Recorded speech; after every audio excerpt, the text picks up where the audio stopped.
नमस्कार दोस्तों, मैं विपुल, आपका दोस्त, आपका सहयोगी, आपका व्यवसायिक सलाहकार। आज आपको इस वीडियो में बताऊंगा how to set up wholly owned subsidiary of the foreign company in India. एक फॉरेन कंपनी इंडिया में अगर बिजनेस करना चाहता है तो या तो वो होली ऑन सब्सिडी बनाए या कोई कोलैबोरेशन करे या ब्रांच ऑफिस खोले, प्रोजेक्ट ऑफिस खोले या लाइसेंस ऑफिस के थ्रू रिप्रेजेंटेटिव वर्क करे। तो इस तरह के ये बिजनेस में, इंडिया के बिजनेस में वो एंट्री मार सकते हैं। तो आइए आज हम लोग इस वीडियो में देखते हैं कि एक फॉरेन कंपनी को सेट करने, इंडिया में अगर बिजनेस सेट करना है तो किन किन बातों को ध्यान रखना होगा, क्या रजिस्ट्रेशन प्रोसेस है, डॉक्यूमेंट के क्या नोटराइजेशन, अपोस्टलाइजेशन के क्या रूल्स हैं, फेमा एफडीआई के क्या रूल्स हैं, और taxation of the wholly owned subsidiary और subsidiary of the foreign company. That is the most important aspect जिसको हम लोग इसमें वीडियो के लास्ट में हम लोग डील करेंगे। आइए हम लोग शुरू करते हैं। सबसे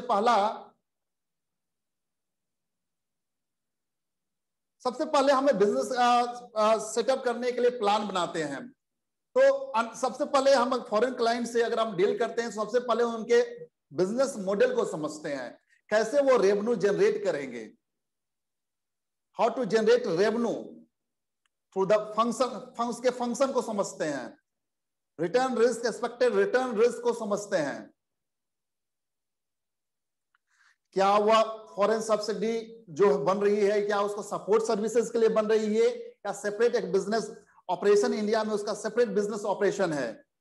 तो इन सारी बातों को हम लोग सबसे इनिशियली जब मीटिंग होता है तो उसमें हम लोग डिस्कस करके और इसको समझते हैं, क्योंकि बिजनेस प्लान को, मॉडल को समझे हुए, बिजनेस प्लान को समझे हुए आप आगे जो कंप्लायंस रिक्वायरमेंट है वो भी कंप्लीट नहीं कर सकते हैं, और उसके कहां कहां अप्रूवल की रिक्वायरमेंट होगा ये नहीं समझ पाएंगे।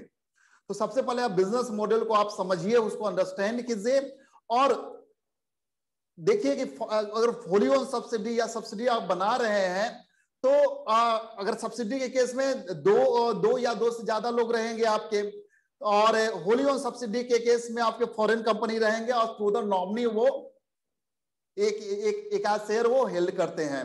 तो इस तरह होली ऑन सब्सिडी बनता है। तो उनके सबसे पहले आप उनको समझिए कि मैनेजमेंट कैसा होगा, कि फॉरेन कंपनी का मैनेजमेंट कितना कंट्रोल होगा, उनका कितने डायरेक्टर उनके आएंगे, उनके किस किस ग्रुप से नॉमिनी डायरेक्टर आएंगे। तो उसके बाद कंट्रोल, वो कितना कंट्रोल करेंगे, कितना वोटिंग पावर चाहिए उनको, कैपिटल कितना इन्फ्यूज करेंगे, किस कंट्री से वो रूट होगा कैपिटल आपका, ग्रुप कंपनी, बहुत से ग्रुप कंपनी होते हैं, जैसे मान लीजिए यूएस की कंपनी, यूएस की कोई मॉरिशस में कंपनी, सिंगापुर में कंपनी, वो इंडिया में सेट कर रही है, तो कैसे फंड रूट होगा, इसको आप डिस्कस कीजिए और इस बात को समझिए। टैक्सेशन एस्पेक्ट को आप एडवांस में समझिए, क्योंकि आपके बहुत से रिक्वायरमेंट, मान लीजिए ट्रांजेक्शन है, कोई new types of the transaction है, ई कॉमर्स ट्रांजेक्शन वगैरह में आप लोग देख रहे होंगे, तो आपको अगर एडवांस रूलिंग वगैरह लेना है तो आप पहले से इसको तैयारी कर सकते हैं आपके। तो इसको समझने के बाद एक मैं हमेशा लोगों को एडवाइजेबल करता हूं कि अगर बाहर की कंपनियां आ रही है तो सबसे पहले एक ड्राफ्ट एमओयू आप लीजिए। तो एमओयू में आपको पता चलेगा कि वो कितना मैनेजमेंट कंट्रोल चाहते हैं, कितना कैसे कैपिटल रूट करेंगे, क्या उनका ग्रुप का स्ट्रक्चर है, क्या क्या कंट्रोल करेंगे, क्या क्या रिस्ट्रिक्टिव क्लॉज वो अपने आर्टिकल ऑफ एसोसिएशन में डालेंगे। तो ये सब आपको आइडिया मिल जाएगा, क्योंकि अब फॉरेन क्लाइंट के केस में आपके जो डॉक्यूमेंट एग्जीक्यूशन का जो सिस्टम है वो थोड़ा सा डिफरेंट होता है। आपके सारे डॉक्यूमेंट इंडिया में नहीं चलते कि एग्जैक्टली वहां से साइन कर लिया, डॉक्यूमेंट इंडिया में आ गए, यहाँ पर हमने इनकॉर्पोरेशन में लगा दिया, वहां पर प्रॉपर, वहां पर साइनिंग, नोटराइजेशन, अपोस्टलाइजेशन, और जो कहीं इंडियन एम्बेसी से कॉन्सुलेट कराना पड़ता है, तो ये टाइम कंज्यूमिंग प्रोसेस होता है। तो आप अगर एडवांस में इस चीजों को समझ लेते हैं, सब चीजों को, तो आपको आसानी होगी। बहुत से कंपनियां जो होती है जो आपको ट्रांचेज में इन्वेस्टमेंट करते हैं कि फर्स्ट ट्रांचेज, सेकंड ट्रांचेज, थर्ड ट्रांचेज में कितना कितना इन्वेस्टमेंट करेंगे। तो इस सिस्टम को आप पहले से समझ लीजिए। और एक मैं प्रेफरेबल मतलब एडवाइजेबल करूंगा, एडवाइस दूंगा कि आप एक राइटअप उनके प्रोफाइल का मंगा लीजिए, पूरा ग्रुप स्ट्रक्चर का, क्योंकि आप जैसे ही कंपनी ओपन करते हैं आपको ये भी पहचानने में डायरेक्टली या इनडायरेक्टली कंट्रोल कौन कर रहा है कंपनी को। इसके बाद जब बैंक अकाउंट ओपन करते हैं तो आपको पूरे ग्रुप का उसका प्रोफाइल देना पड़ता है आपको, उसमें अल्टीमेट कंट्रोल कौन करता है कंपनी को, बेनिफिशियल ओनर कौन है। तो ये सब सारा डिटेल जो है आप पहले कंपनी बनाने के पहले आप समझ लीजिए। उसके बाद सारे जो एफडीआई गाइडलाइंस किस अप्रूवल रूट में आ रहा है या ऑटोमेटिक रूप में आ रहा है, किस कंट्री से आ रहा है, क्योंकि कंट्री स्पेसिफिक लॉ भी है, बहुत जगह रिस्ट्रिक्शन है, उनके फॉरेन रेमिटेंस को लेकर रिस्ट्रिक्शन है। बहुत जगह इंडिया में बहुत से कंट्री से अगर हम मान लो पाकिस्तान, बांग्लादेश, श्रीलंका से वगैरह से आते हैं तो वहां पर अप्रूवल रूट है। तो इस तरह की चीजों को आप पहले आप समझ लीजिए। उसके बाद आप प्रॉपर जो उनके list of the document information क्या क्या चाहिए, एक पार्टिकुलर स्पेसिफिक, बिल्कुल स्पेसिफिक रहिए और उसको तैयार कीजिए और सारे डॉक्यूमेंट को पहले आप वेट कीजिए before the starting the process. क्योंकि आप एक बार प्रोसेस स्टार्ट कर देंगे, जैसे कंपनी आपने नेम अप्रूवल ले लिया, तो आपको बहुत से कम टाइम मिलेगा, आपको 20 दिन का टाइम मिलेगा। अब 20 डेज के अंदर आप इनकॉर्पोरेशन प्रोसेस कंप्लीट नहीं कर पाते, डॉक्यूमेंट नहीं आ पाता, तो आप वहां पर प्रॉब्लम में आ जाएंगे। इसलिए सारे डॉक्यूमेंट को आप पहले ही वेट कर लीजिए, सारा जो डिफिशिएंसी है उसको वहां पर आप शॉर्टकमिंग को आप पूरा कर लीजिए। तो अब आइए अब हम लोग देखते हैं कि रजिस्ट्रेशन प्रोसेस क्या है। एक फॉरेन सब्सिडी कंपनी या फॉरेन होली ओन सब्सिडी या फॉरेन सब्सिडी कंपनी बनाने के रजिस्ट्रेशन प्रोसेस है, इसे मैं थोड़ा सा ब्रीफ में डील करूंगा, क्योंकि मोस्ट ऑफ द प्रोफेशनल जो है इसको इसे अवेयर हैं एक रजिस्ट्रेशन प्रोसेस से। तो सबसे पहले नेम अप्रूवल या रिजर्वेशन प्रोसेस होता है। तो यहाँ पर आप मान लीजिए फॉरेन कंपनी अपना नाम यूज करना चाहती है इंडिया में, तो उसके लिए यह है कि फॉरेन कंपनी अपना नाम यहाँ इंडिया में यूज कर सकती है, एनओसी दे दे, बोर्ड अप्रूवल दे दे वो, या ये डॉक्यूमेंट जो आएंगे प्रॉपर नोटराइज और अपोस्टाइल या इंडियन एम्बेसी कॉन्सुलेट होके आएंगे। अभी हम लोग देखेंगे क्या अपोस्टाइजेशन और कॉन्सुलेट का क्या रूल्स है, वो हम बाद में देख लेंगे। इसके बाद जो आपका ऑब्जेक्ट है, जो ऑब्जेक्ट है पहले से आप तैयार कीजिए। तो नेम रिजर्वेशन के लिए जब अप्लाई करते हैं तो ऑब्जेक्ट को आप लिख कर दीजिए, स्पेसिफिक ऑब्जेक्ट जो आप मेमोरेंडम में डालेंगे वही ऑब्जेक्ट को यहाँ पर डाल दीजिए।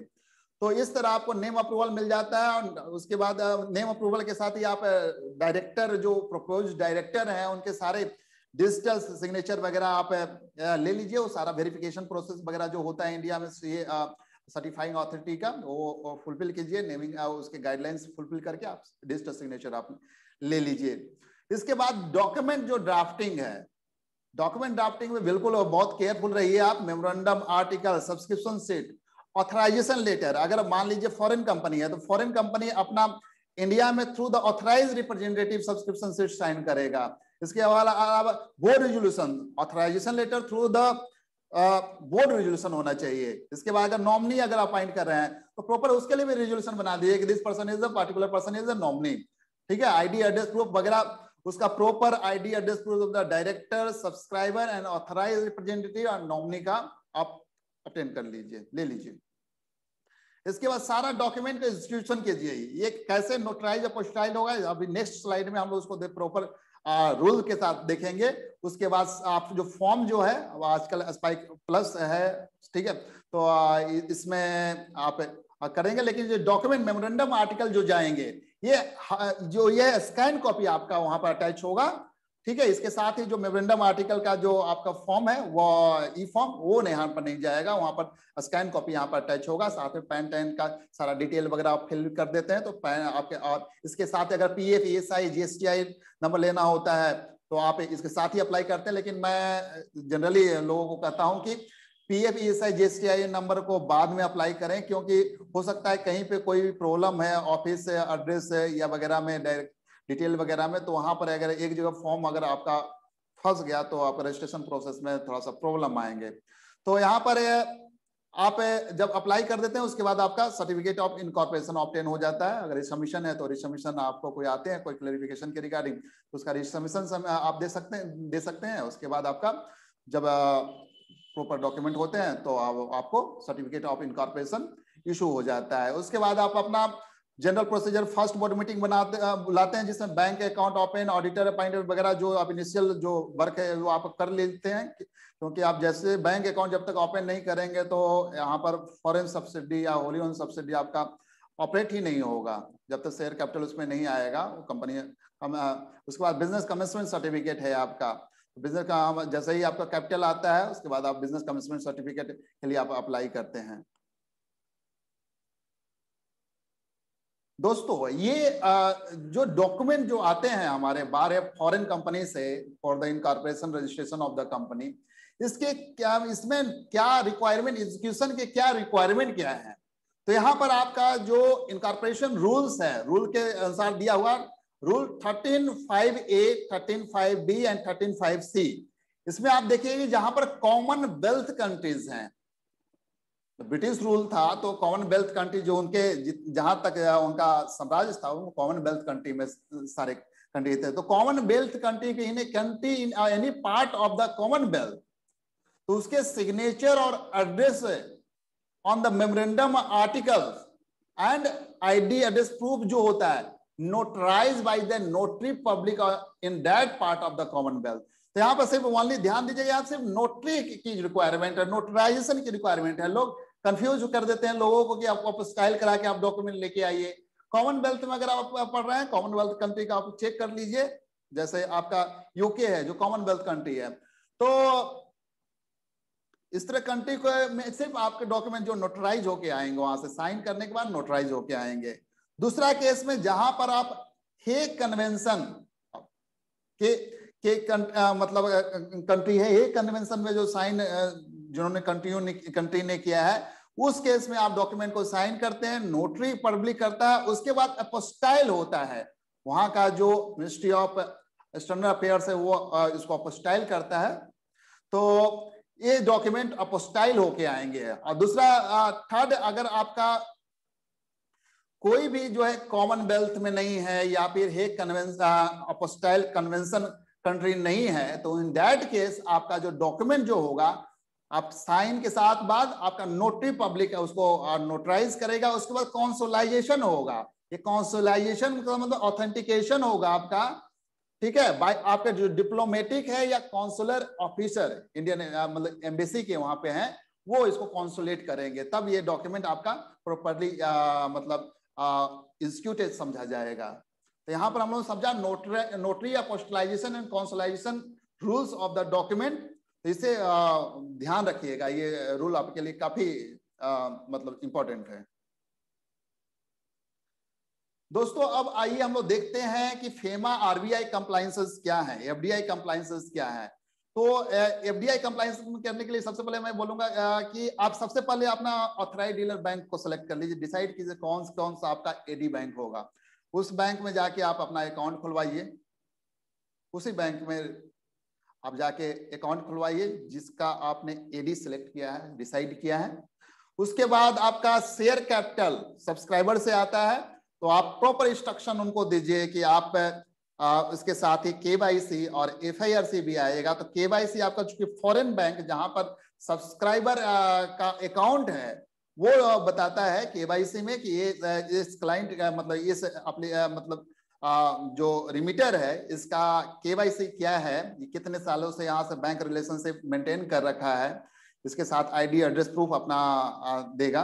तो यहाँ पर ध्यान दीजिएगा कि यहाँ पर इंस्ट्रक्शन आप प्रॉपर मेल में उसको इंस्ट्रक्शन दीजिए, सो दैट आपका प्रॉपर जब रिमिटेंस हो और प्रॉपर पर्पस मेंशन कीजिए कि पर्पस किस पर्पस के लिए आप यहाँ पर कर रहे हैं, मतलब subscription of the share capital of the company. तो इसके बाद आप केवाईसी एंड एफआईआरसी सब आप बैंक से ले लीजिए आप। तो आपका केवाईसी आपका फॉरेन बैंक जो होता है आपको इंडियन बैंक को एडी बैंक को देता है, इसके बाद इंडियन बैंक जो है आपको आपके एफआईआरसी इशू करती है रिगार्डिंग उसके, और केवाईसी आपको दे देती है।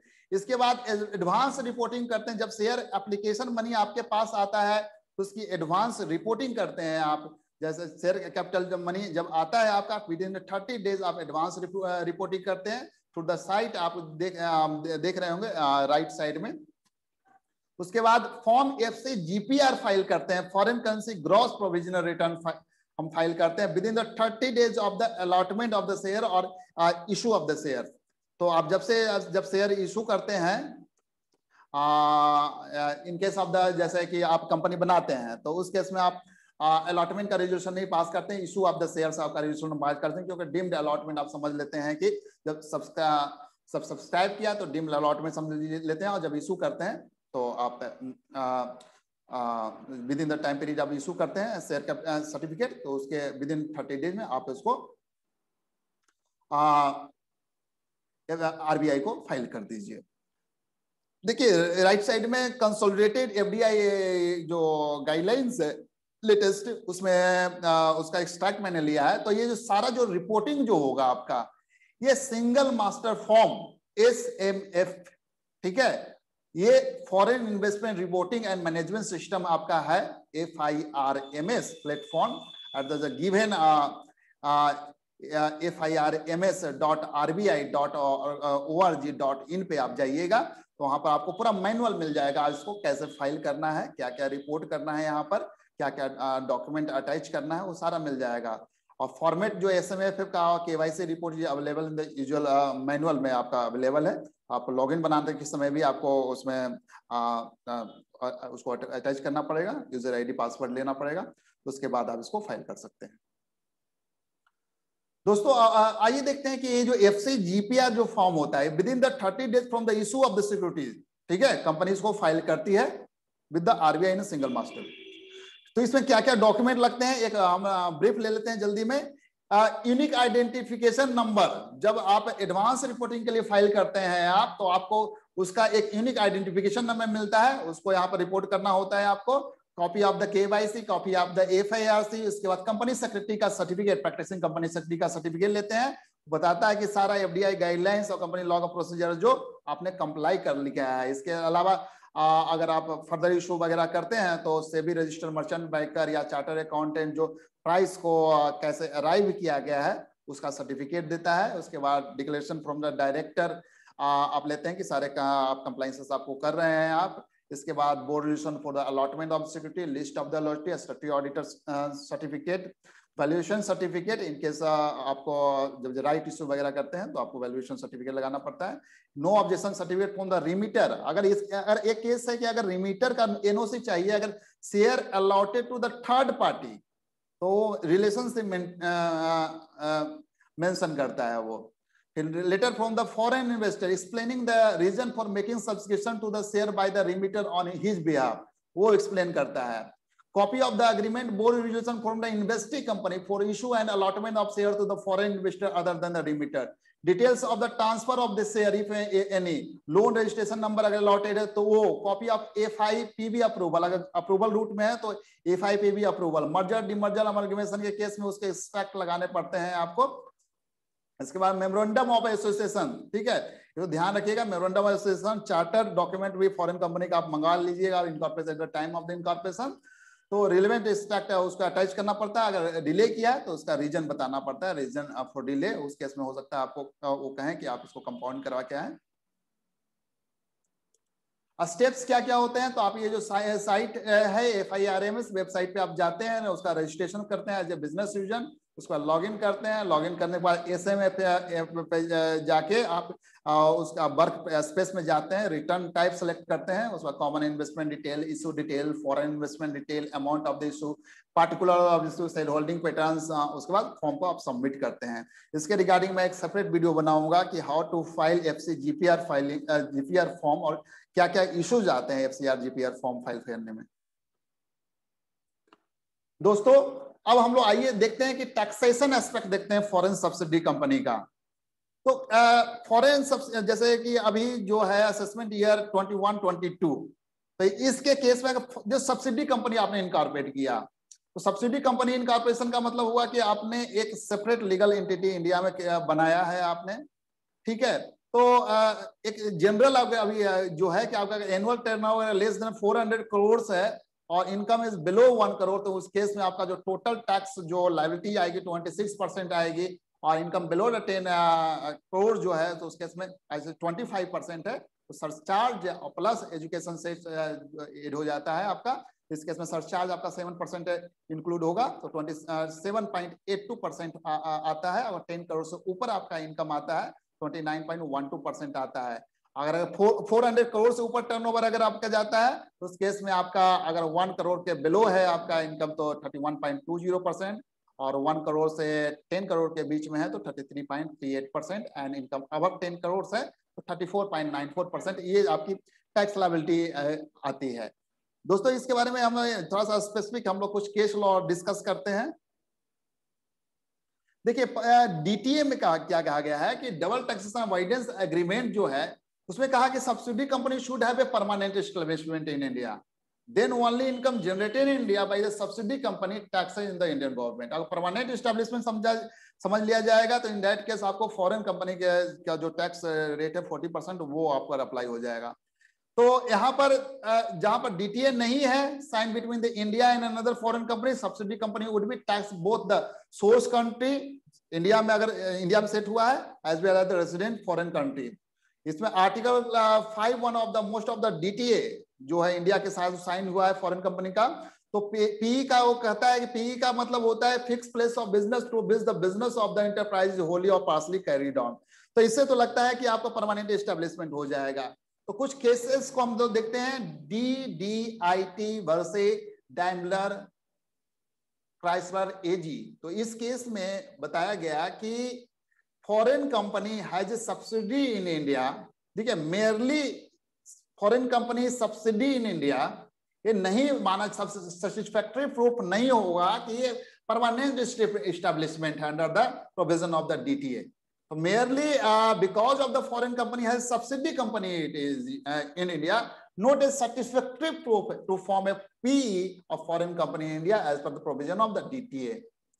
Finance Act 2016 में अमेंड किया गया सेक्शन 6 को, और ये डिसाइड किया गया residential status of the company कैसे डिसाइड किया जाएगा।